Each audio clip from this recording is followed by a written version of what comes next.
Welcome to DB Learn YouTube channel. আজি আমি ইংৰাজী বৰ্ণৰ নাম আৰু ইয়াৰ উচ্চাৰণৰ বিষয়ে জানিম। ইয়াত আমি লিখি ৰাখিছোঁ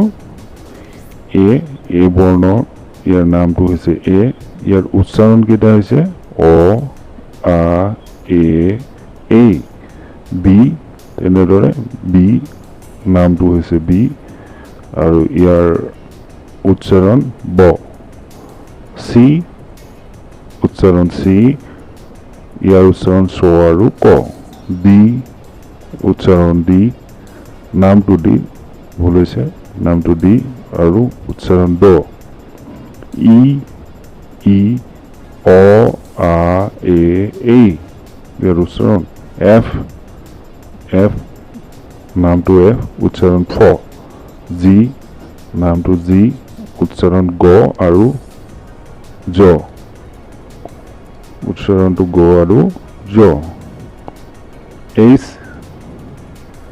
এইচৰ ক্ষেত্ৰত হ, আই নামটো আই, ইয়াৰ উচ্চাৰণ হ্ৰস্বই দীৰ্ঘই আই, জেৰ বাবে বৰ্গীয় জ, কেৰ বাবে ক,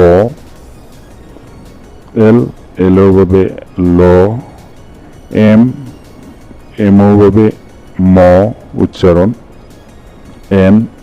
এনৰ বাবে দন্ত্য ন উচ্চাৰণ, অ'ৰ বাবে অ, আ, উৱা, পিৰ বাবে প উচ্চাৰণ, কিউৰ বাবে ক উচ্চাৰণ, আৰৰ বাবে ৰ উচ্চাৰণ, এছৰ বাবে প্ৰথম স্বৰ দন্ত্য স উচ্চাৰণ,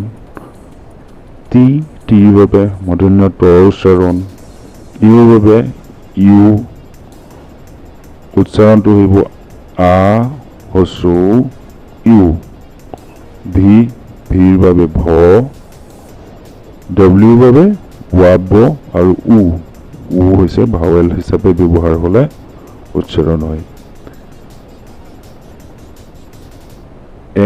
এক্সৰ বাবে কইছ এক্স আৰু বৰ্গীয় জ, আৰু ৱাইৰ বাবে অন্তস্থ য় আৰু দীৰ্ঘই বা হ্ৰস্বই উচ্চাৰণ হয়। এইটো আপোনাৰ যেতিয়া ভাৱেল হিচাপে ব্যৱহাৰ হয়, আৰু জেডৰ বাবে অন্তস্থ জ। ধন্যবাদ। চেনেলটো আপোনালোকে ছাবস্ক্ৰাইব কৰি ল'ব। এনেকুৱা ধৰণৰ আৰু আমি ইংৰাজী বিষয়ত পুনৰ এইবিলাকৰ ব্যৱহাৰ আৰু ইয়াৰ ভাৱসমূহ কেনেদৰে ইংৰাজী শব্দ এটা পঢ়িব লাগে ইত্যাদি কথাবিলাক আলোচনা কৰিম পৰৱৰ্তী ভিডিঅ'ত। ধন্যবাদ।